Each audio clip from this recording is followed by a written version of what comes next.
In The Alchemist, at the beginning of the story, Santiago leads his sheep into an abandoned church for the night and sleeps under a huge sycamore that grew on the spot where the sacristy once stood. The sacristy is a room within the church that housed the holy vessels that contained the Eucharist, which is thought to be the body and very presence of God. I find it very interesting that this is the very spot where Santiago has the dream to go in search of his personal legend, and is also the spot where after his long journeys he ends up finding the treasure.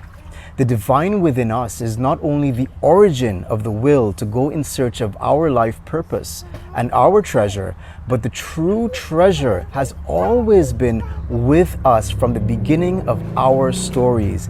It is the knowledge of the very presence of the divine at our very core.